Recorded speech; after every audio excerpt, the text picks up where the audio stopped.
Merci d'être avec nous sur Al24 News au sommaire de l'actualité de ce mercredi 11 février. Ouverture des travaux de la 48e session du Conseil exécutif de l'Union africaine à Addis Abeba. Le ministre des Affaires étrangères, Ahmed Attaf, réaffirme le soutien de l'Algérie à tout effort visant à renforcer l'Union africaine et à la sortir de la logique du repli sur soi. Poursuite de l'agression génocidaire de l'entité sioniste contre la bande de Gaza, à l'heure où la Ligue des États arabes met en garde contre les dangers des récentes mesures sionistes d'annexion de la Cisjordanie occupée lors d'une réunion extraordinaire. Moscou qualifie de discrimination flagrante les nouvelles restrictions américaines concernant le rôle de la Russie et d'autres pays dans le secteur pétrolier vénézuélien.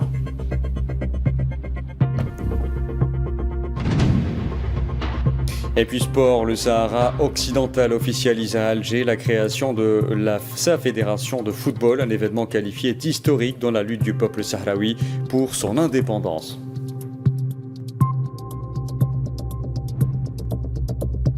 Bonsoir à tous. Les travaux de la 48e session du Conseil exécutif de l'Union africaine se sont ouverts ce mercredi à Addis Abeba avec la participation du ministre d'État algérien, ministre des Affaires étrangères, de la communauté nationale à l'étranger et des affaires africaines, Ahmed Attaf, chargé par le président algérien Abdelmadjid Tebboune. Cette réunion ministérielle qui intervient dans le cadre de la préparation du sommet de l'Union africaine prévu samedi et dimanche permettra d'examiner des questions et des dossiers en lien avec le rôle et la place de l'action africaine dans le traitement des principaux défis politiques, sécuritaires et en matière de développement auxquels est confronté le continent. Et lors de son allocution prononcée lors des travaux de la 48e session du Conseil exécutif de l'Union africaine, à l'occasion de l'examen du rapport du comité des représentants permanents, le ministre algérien des Affaires étrangères a réaffirmé le soutien de l'Algérie à tout effort visant à renforcer l'Union africaine et à la sortir de la logique du repli sur soi.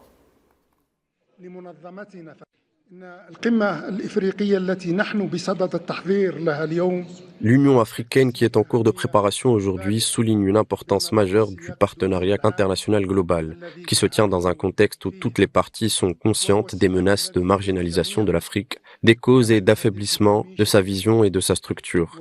Partant de cette logique, le partenariat ne doit pas se limiter aux aspects partiels liés uniquement à la gestion interne de nos organisations, mais s'entendre vers des horizons plus larges et plus complets afin de fonder une vision collective véritablement. Dans le même contexte, Ahmed Attaf a appelé à dépasser les aspects ponctuels liés uniquement à la gestion interne de l'organisation pour s'inscrire dans un horizon plus large qui permette de jeter les bases d'une véritable vision collective et prospective.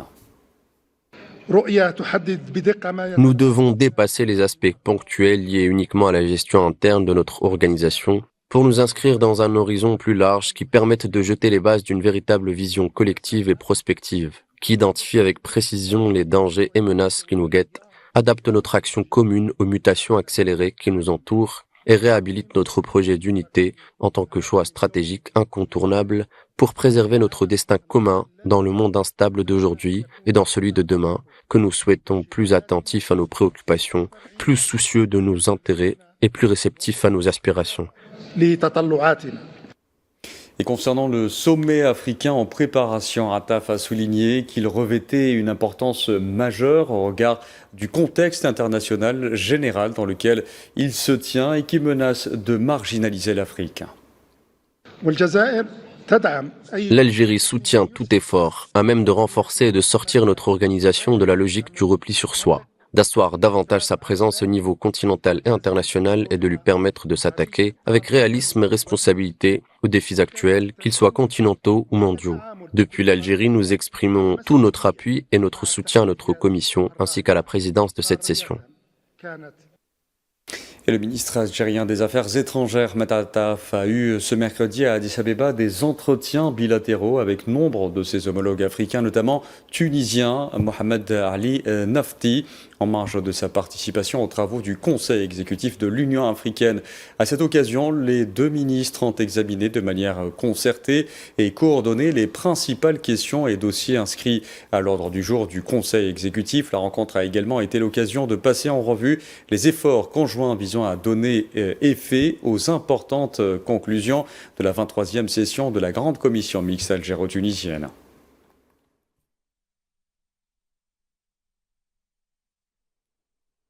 Ahmed Attaf a aussi eu des entretiens bilatéraux avec le ministre sud-africain des Relations internationales et de la coopération, Ronald Lamola.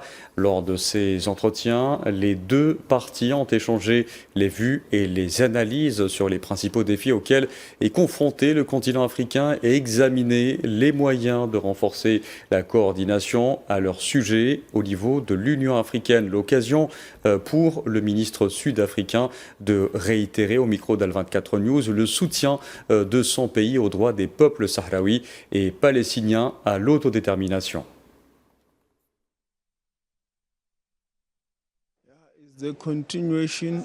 Cette rencontre s'inscrit dans la continuité du renforcement des relations bilatérales très solides qui unissent nos deux pays, y compris au niveau multilatéral sur différentes questions. Comme vous le savez, nous partageons également les mêmes positions concernant le droit du peuple sahraoui à l'autodétermination, une question que nous continuons à suivre et à soutenir dans le cadre des négociations et des résolutions en cours. Elle occupe une place importante dans nos cœurs. Nous avons également convenu de travailler ensemble sur ce dossier qui nous tient particulièrement à cœur en ce qui concerne le droit à l'autodétermination ainsi que les questions de paix et de sécurité pour le peuple palestinien. Ces processus se poursuivent dans le cadre du Conseil de sécurité des Nations Unies, que ce soit au niveau bilatéral en matière de sécurité ou même au sein du Conseil. Par ailleurs, le ministre sud-africain des Affaires étrangères a plaidé pour le renforcement des différents organes de l'Union africaine.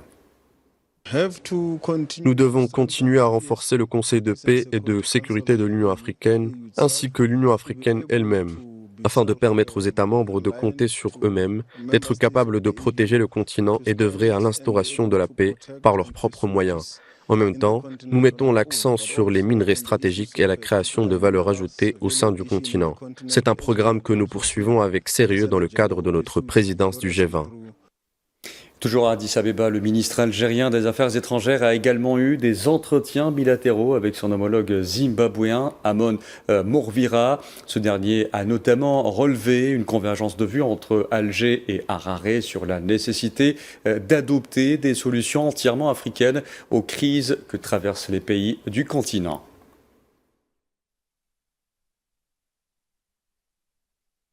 The Republic of Zimbabwe and Algeria. Nous partageons une position commune, centrée sur la garantie de la dignité des peuples africains, qui ne peut être assurée que par des solutions africaines authentiques. Ces solutions africaines, portées dans le cadre de l'Union africaine, représentent exactement la position commune que nous adoptons, car nous aspirons à mettre en œuvre l'agenda 2063, la vision d'une Afrique que nous voulons, une Afrique socialement cohésive, politiquement unie et économiquement dynamique.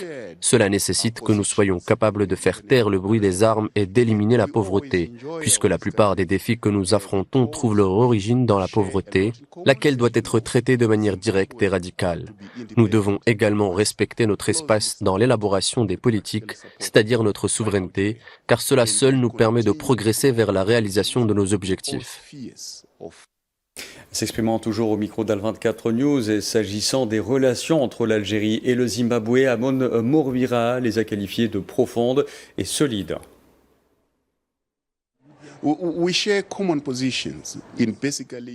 Le Zimbabwe et l'Algérie entretiennent des relations politiques et économiques très étroites, ainsi qu'une coopération bilatérale globale dans le cadre africain. Aujourd'hui, nous avons tenu des pourparlers pour évaluer l'état de nos excellentes relations politiques et passer en revue nos positions communes sur la scène internationale. Nous apprécions toujours nos relations en raison de nombreux points communs entre nos deux pays. L'Algérie a fortement soutenu le Zimbabwe pendant sa lutte pour l'indépendance. Et cette solidarité historique constitue encore la base de notre partenariat d'aujourd'hui. Nous continuons à développer nos relations dans les domaines politiques, sociaux et économiques. Ma rencontre avec son Excellence le ministre a été extrêmement productive. Nous avons échangé nos points de vue et réaffirmé la solidité et la profondeur des relations fortes et exceptionnelles entre le Zimbabwe et l'Algérie. Et le ministre d'État algérien, ministre des Affaires étrangères, de la communauté nationale à l'étranger et des Affaires africaines, Ahmed Attaf, a eu également des entretiens bilatéraux avec le ministre nigérian des Affaires étrangères, Youssouf Maïtama Tougar. La rencontre a permis de passer en revue la situation prévalente dans la région sahélo-saharienne et les perspectives de poursuite des efforts conjoints en vue de renforcer le développement dans cet espace commun, notamment dans le cadre de la concrétisation des projets structurants favorisant l'intégration. Well, you have to bear in mind that Nigeria and Algeria are not just similar in name.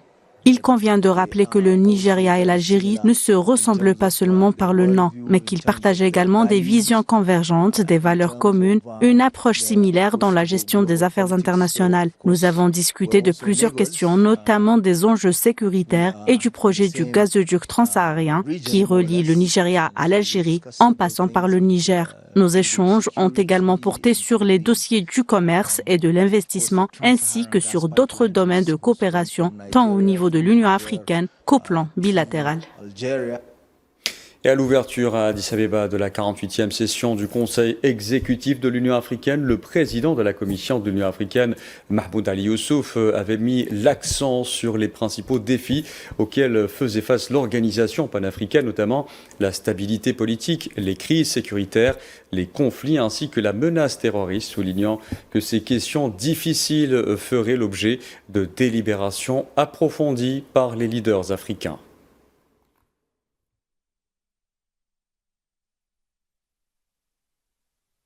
Le deuxième champ d'action qui préoccupe notre Commission concerne la stabilité politique et les crises sécuritaires, ainsi que les conflits sur le continent.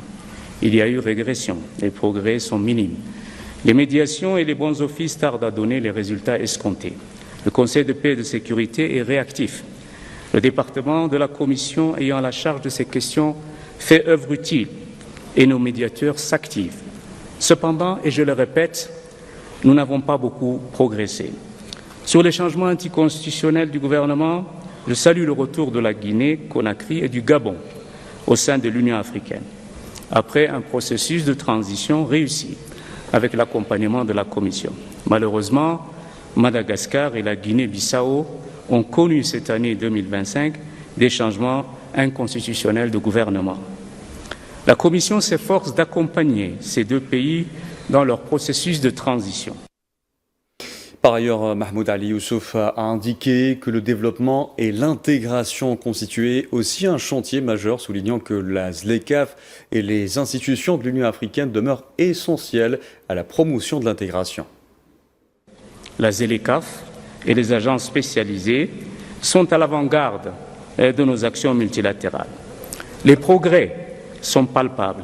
L'initiative du commerce guidé est là pour nous le rappeler. L'ODA-NEPAD, le CDC et l'AMA et, je ne pourrais les citer tous, des mécanismes actifs qui travaillent en harmonie avec les États membres.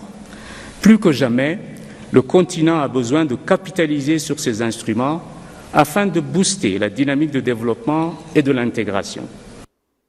Et les défis qui se dressent devant les pays africains sont multiples. Ils ont été relevés à maintes reprises à Addis Abeba lors de cette première journée du Conseil exécutif de l'Union africaine, en préparatif donc au sommet de l'Union africaine. On en parle justement depuis la capitale éthiopienne avec notre envoyé spécial Mohamed Wali Ben Shaban. Bonsoir. Bonsoir Abdelkader. Alors Mohamed Wali Ben Shaban, que retenir de cette journée de travaux plutôt chargée? Bonsoir Abdelkader. Donc vous savez que ce sommet se tient dans un contexte de multiplication des crises en Afrique, mais aussi dans le monde entier, allant des conflits armés au coup d'État et à l'instabilité politique. Lors de la séance d'ouverture des travaux de cette 48e session du comité Conseil exécutif de l'Union africaine, son président Mohamed Ali Youssouf a souligné sur la nécessité d'une réforme institutionnelle et ainsi que l'impératif de la paix et du développement sur le continent en amont de la en amont de la 39e Assemblée générale de l'Union africaine qui se tiendra samedi prochain ici à Addis Abeba.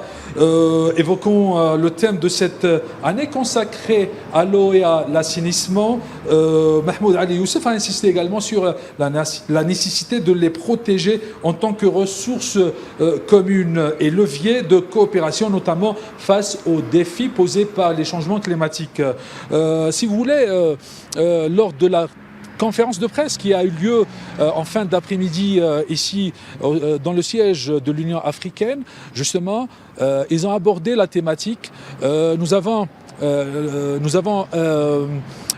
interrogé la conférencière, celle qui est chargée des infrastructures et de l'énergie.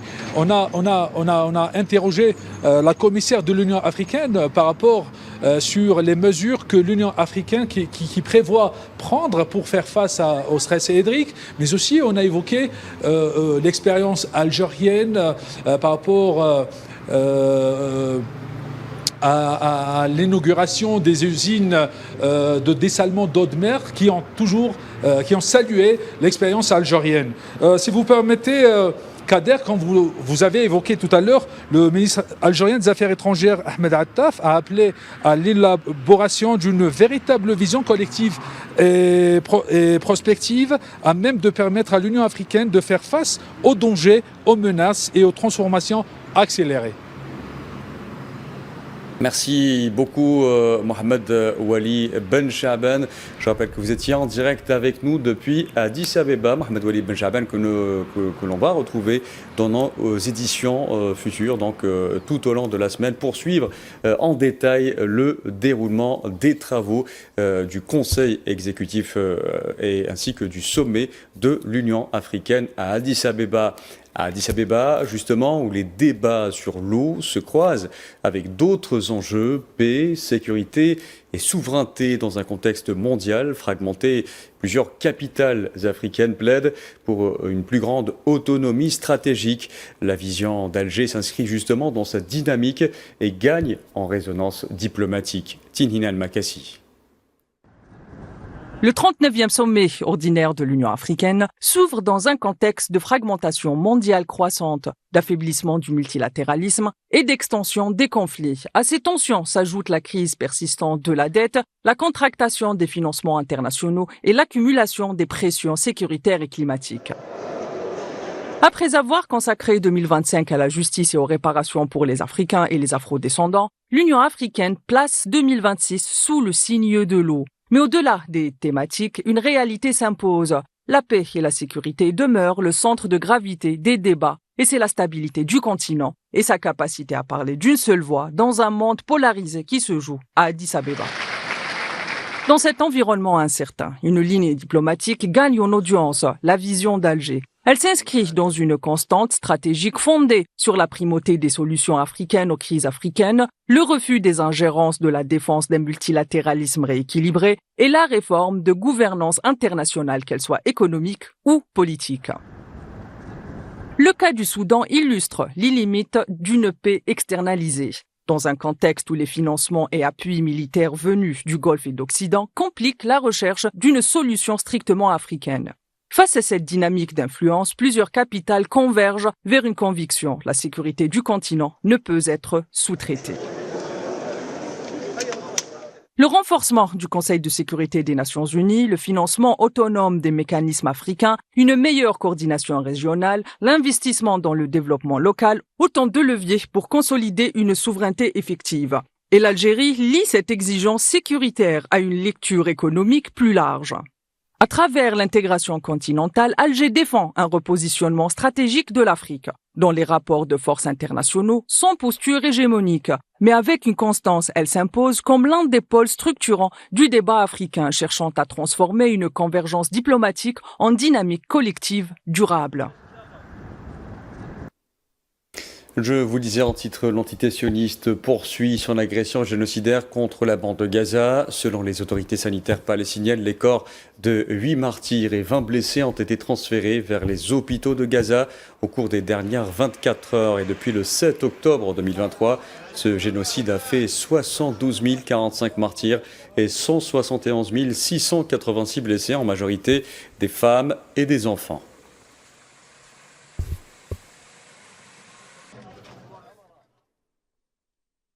Et les Nations Unies ont mis en garde contre les risques graves auxquels les civils de la bande de Gaza continuent d'être exposés en raison des frappes aériennes, des bombardements d'artillerie et navale, ainsi que des tirs menés par les forces de l'occupation sioniste, aggravant ainsi leur souffrance persistante depuis plus de 2 ans.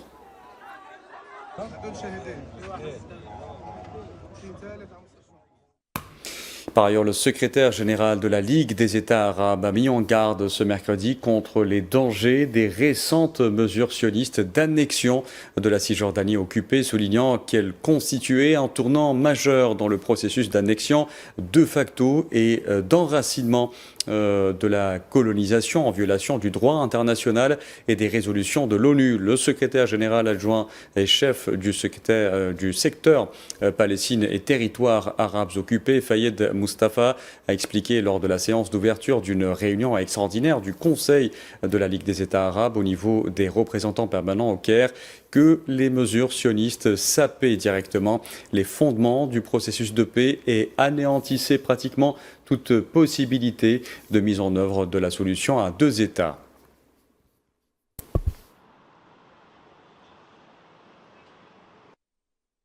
Par ailleurs, le comité de liberté relevant du syndicat des journalistes palestiniens a indiqué que le mois de janvier dernier avait enregistré une nette recrudescence tant en nombre qu'en gravité des violations commises par l'occupation sioniste à l'encontre des journalistes palestiniens, ayant pris diverses formes allant des assassinats, arrestations, tirs à balles réelles, menaces par armes à feu et détentions, à l'interdiction de couverture médiatique et aux agressions physiques, en plus du ciblage d'institutions de presse et de la confiscation de matériel.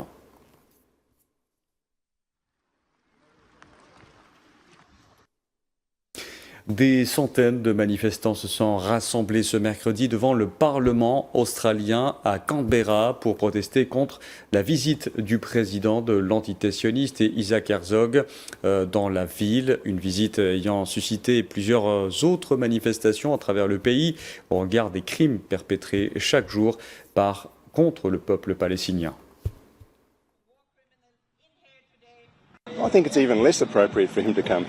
Je pense qu'il est encore moins approprié qu'il vienne ici, car cela démontre son lien.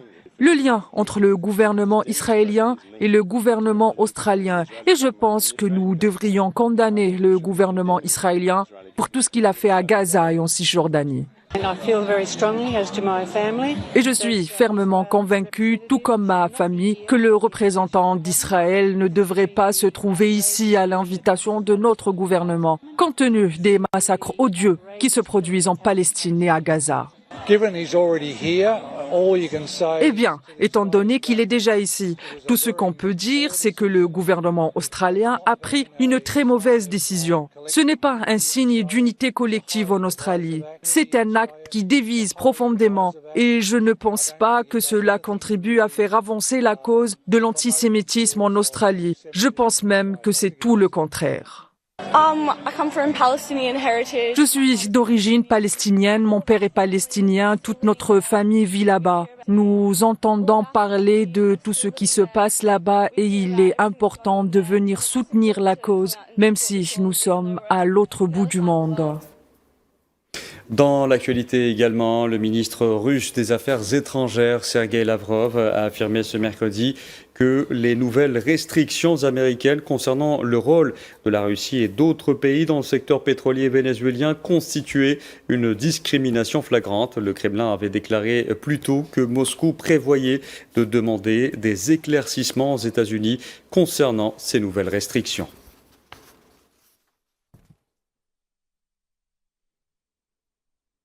Allez, parlons sport, football, avec l'annonce officielle de ce mercredi à Alger de la création de la Fédération sahraoui de football. Cela s'est fait en présence de personnalités sportives et de représentants de la communauté sahraoui. Un événement qualifié d'historique dans la lutte du peuple sahraoui pour son indépendance. À noter qu'un match gala sera organisé entre la sélection sahraoui et une équipe composée d'anciens joueurs internationaux algériens ce vendredi au stade Nelson Mandela à Alger. الفيدرالية الصحراوية لكرة القدم التي تم تأسيسها. La Fédération sahraoui de football qui a été fondée le 9 février 2026 dans les camps de réfugiés sahraouis. Certainement, cette deuxième étape est une rencontre et une explication détaillée de l'importance de cette fédération comme arme de lutte du peuple sahraoui sur tous les fronts et les revues qui défendent la cause sahraoui. Ainsi donc, la diplomatie sportive joue son rôle pionnier dans cette marche de lutte. Je suis un joueur de l'équipe nationale du Sahara occidental. Nous venons ici en représentation d'une cause. Eh bien, nous sommes contents d'avoir été ici. Nous remercions le pays d'Algérie de nous avoir accueillis, de nous avoir offert cette opportunité. La vérité, c'est que nous sommes très contents avec eux. C'est un pays plus qu'un voisin, un frère. Nous considérons cela comme un geste et nous leur donnons toute notre reconnaissance pour tout ce qu'ils ont fait pour nous. Voilà, on arrive à la fin de ce journal. Merci à vous de l'avoir suivi. Excellente soirée à tous.